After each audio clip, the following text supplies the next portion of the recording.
Welcome to Big Ideas Made Simple. I'm Jess Weber, speaker, entrepreneur, and someone who has spent a significant amount of time being very, very good at thinking about anything and everything. Doing the things that I've been thinking about, though, is a completely different conversation. And that's really what I want to talk about today.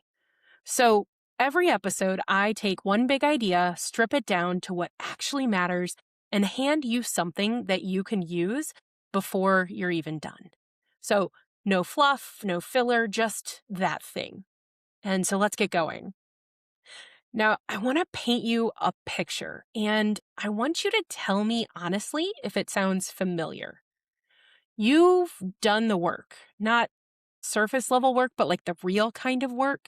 And you've gotten clear on who you are, what you carry, what your thread actually is. So you can say it out loud now. It might not be perfect, like the words might be not quite dialed in yet, but you know what you're pointing at. And that's not nothing. It's really a lot. But yet, here you are, still thinking about it. You're still refining the language in your head or waiting until the framing feels airtight, still running mental simulations of how conversations might go before you actually have any of them, or telling yourself that when you have it just exactly right, you will then start sharing it or building it or moving from it, but not quite yet because it's not quite ready. Does that sound familiar? Here is the thing that I want to name clearly before I go any further. What you are experiencing is not laziness. It's not a discipline problem. It's not evidence that you are not ready or that your thing that you've been thinking about isn't real. What it is a thinking silo. And the only way to get out of that silo is by not thinking more, but by connecting with the real world outside of your brain. Because I believe you cannot think your way to momentum. You have to move your way there. So in today's episode, I really wanted to spend time talking about what actually lives in that gap between knowing and doing. Because a lot of people treat it like a character flaw when it's actually a completely normal phase of building something real. And more importantly, I want to give you one move that closes it, not some 10-step framework, but one move before I'm done here. So here's the reframe of this.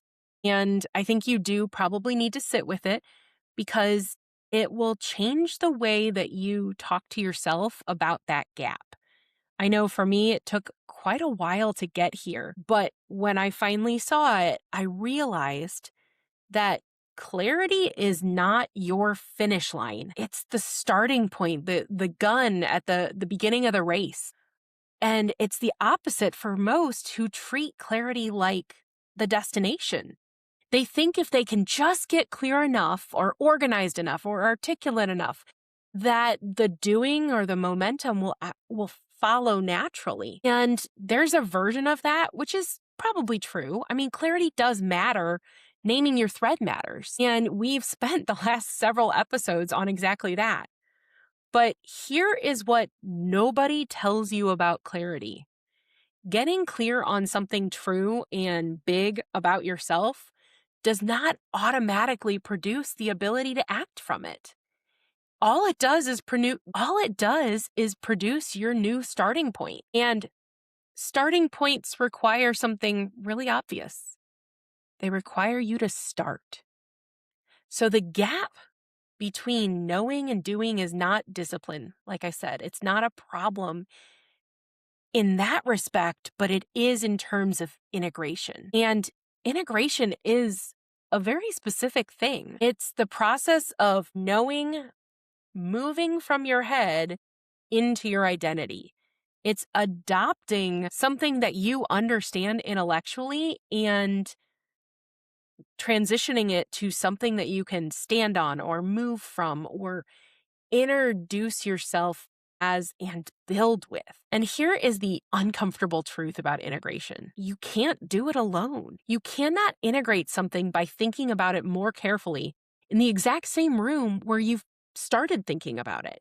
You have to start by taking that knowing outside of your own head and letting it connect with somebody else. You have to bring it out into the real world and have a conversation that's not only with yourself. See, the silo is not the problem, it's a symptom. The real issue is that you've been trying to probably think your way into a confidence that can only be built through action. So, Phil M. Jones, who is an incredible speaker and author, several of his books have been on my bookshelf for a while, signed copies of each of them, because, that's the thing that I do now. And I was just recently rereading exactly where to start, where he writes that being brave enough to start is all the chance that you need. And then in that book, he says something that I have not been able to stop thinking about. And it's once you master the ability to make a start, you earn the ability to start over as many times as you desire. That's it. That's the whole thing. Starting is not just the first step, it's the skill. And every time that you practice it, you get more of it. Every time you take something out of your head and put it into conversation, into a room, into the world, you aren't risking the thing, you're refining it. And refinement is how the language finally becomes the thing that you can carry. So I also want to talk about something that happened to me this week because I think it's funny, but it's also a perfect example of what I'm talking about here. I finished the book, which for me was actually an audiobook and a re-listen because, I already have my signed copy. And my brain immediately started synthesizing the information while I was listening. And I sat there thinking, I love his books, exactly where to start and exactly what to say. And now, based on everything that he's discussed in these, I really wish that he had a book called Exactly How to Think. And instead of, DMing Phil or emailing him or saying it to him, I leaned into my AI partner in NotebookLM and gave it, the premise of the two books that I found online and said, hey, I would really love for you to take everything you know about his two books and all of his behaviors and ways to articulate mindset and build me the framework for exactly how to think. And so Notebook LM made me like a 20-minute podcast, an outline of the book, and even a fabulous PDF as a functional tool to think about the strategies of exactly how to think. So this is apparently what happens when you give an ADHD visionary a good book and a functional AI tool to use at the same time. But the most useful idea that I pulled from the whole thing was that you just have to start. So it's not about perfection. It's not about it being ready or, prepared for market. It is truly just starting because the start itself is the skill. And I want to talk about that specifically to where I think a lot of people that I know personally are sitting right now. Because you're not at the very beginning, you're past that. You've done a lot of the work already, but you know more than you are acting on.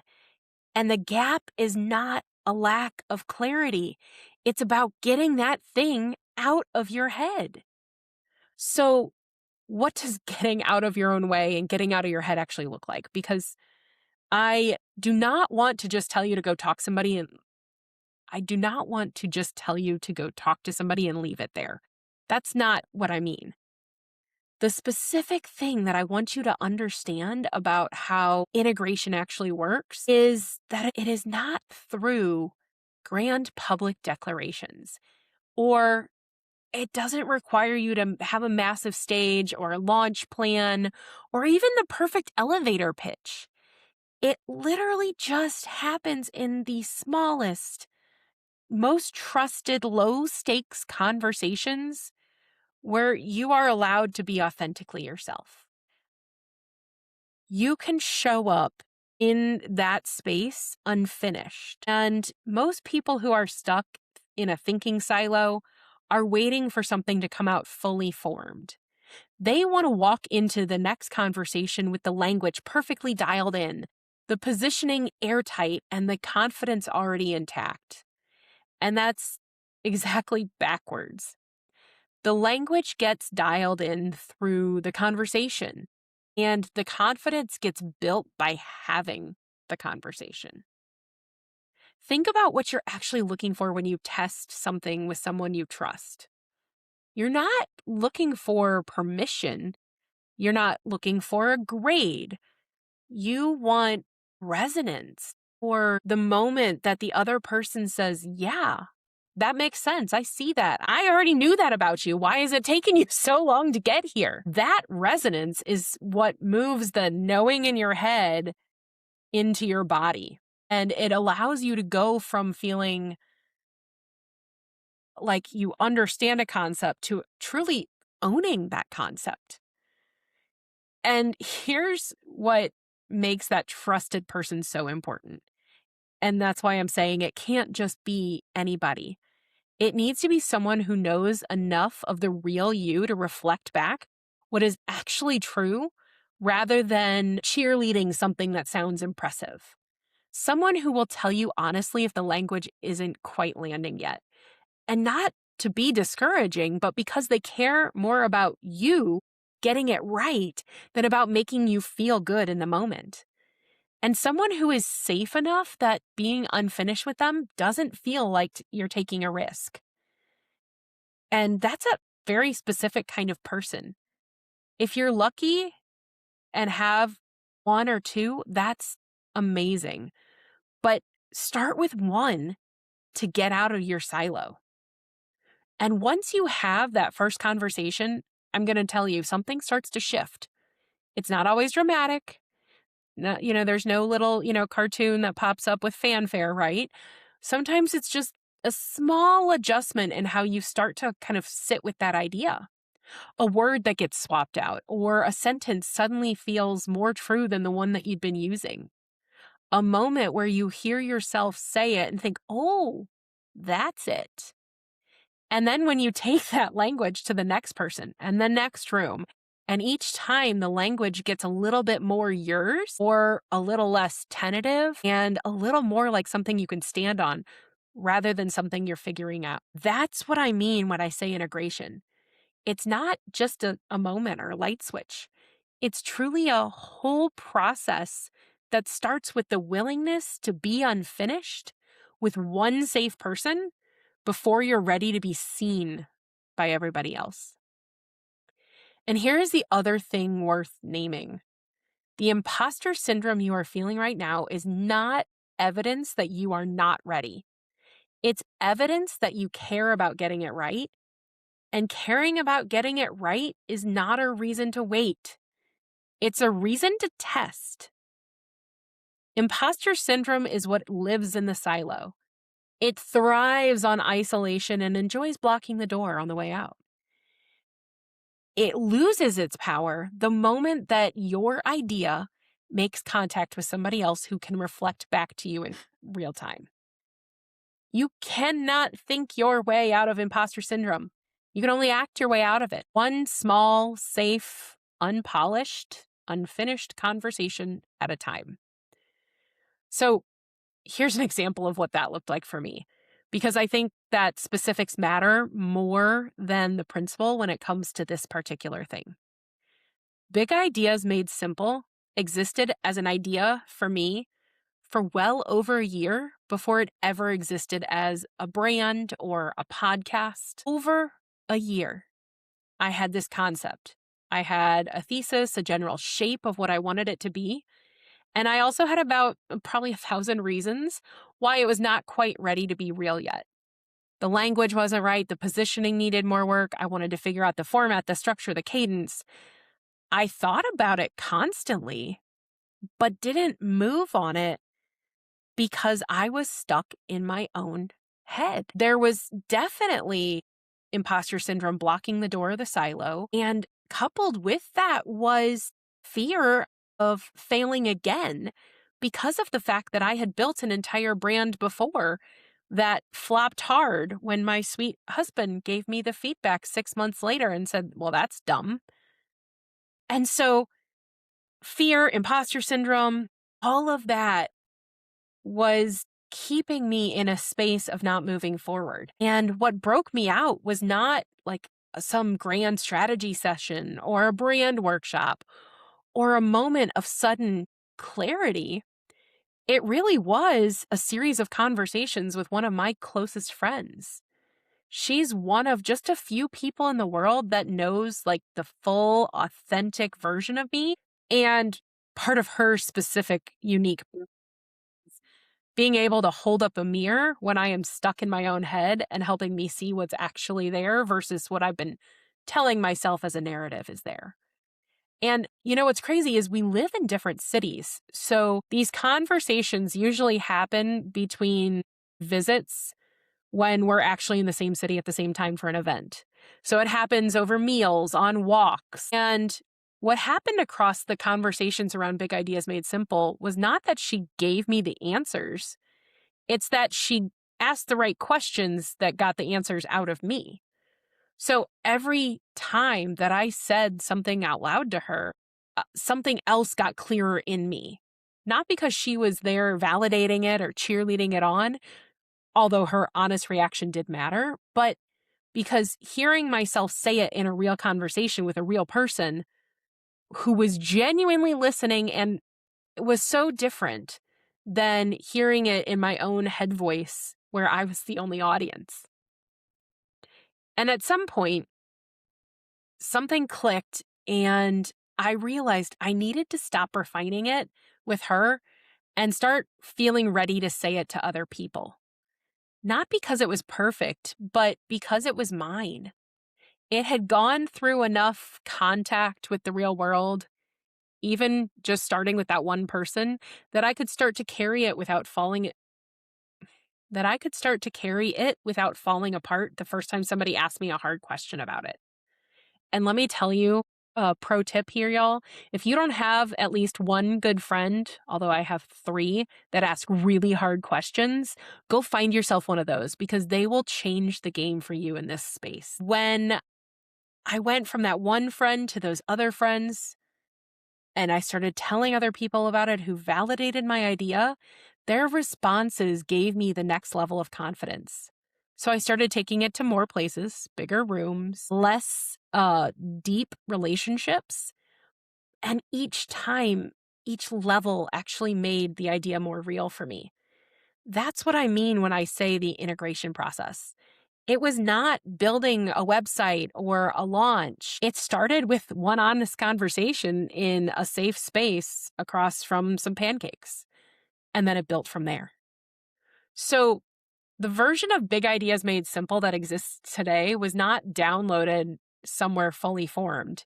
It literally was spoken into existence, conversation by conversation, room by room, until it became an idea that I could stand on. And I genuinely believe that is the only way anything real gets built. Not in silos, but in contact with other people. So here is your one thing. And I mean it when I say one thing because I know exactly what happens when I give people lists. Then they add it to their list of things that they're thinking about instead of doing. So I want to challenge you this week. Go have one conversation, not a presentation or a pitch or a carefully prepared speech to someone who might hire you or fund you or validate you publicly. Just go have a conversation with one person who knows you well enough to reflect back what is actually true. Tell them what you've been sitting on, not that polished version, the working version. Give them the mess. Give them the unfinished thing and say it out loud. And then shut up. Which, I mean, if y'all have noticed, I do like to talk. It's a hard thing to do. But stop talking and listen to what comes back from them. That is it. That's your whole assignment for the week. It's not a post, not a launch, not a public declaration, not a built website or a Canva graphic. It is one conversation with one safe person where you give yourself permission to be unfinished. And if you don't have that person, Feel free to find me on socials or bigideasmadesimple.com and we'll start the conversation. Because here is what I know about people who find their way to this show. You're probably not lacking your ideas or your clarity, and you're not even lacking courage. What you are likely lacking is permission to move before everything else is perfect. And so I'm sitting here today giving you that permission right now. Phil M. Jones is right. Being brave enough to start is all the chance that you need. Not brave enough to be perfect, not brave enough to have it all figured out, brave enough to start. And the start does not have to be public or loud. It just has to be real. One conversation, one person, one moment where the thing leaves your head and enters this world. That's how Big Ideas Made Simple became real. And this is how your thing can become real too. So I'm going to challenge you. Get out of the silo and go have a conversation. That's it for today's episode of Big Ideas Made Simple. Like I said, if this one landed for you, I hope it gives you a reason to pick up the phone or send a text to one person today. And if you need a person, come find me at bigideasmadesimple.com. Remember, that's also where my newsletter lives and where everything I'm building takes shape and where you can connect with me directly if you need me. So if you know someone who has been sitting on something real for longer than they should have, send them this episode. Sometimes the right idea at the right time is the only permission that people need. I'll see you in the next one. Thanks for listening.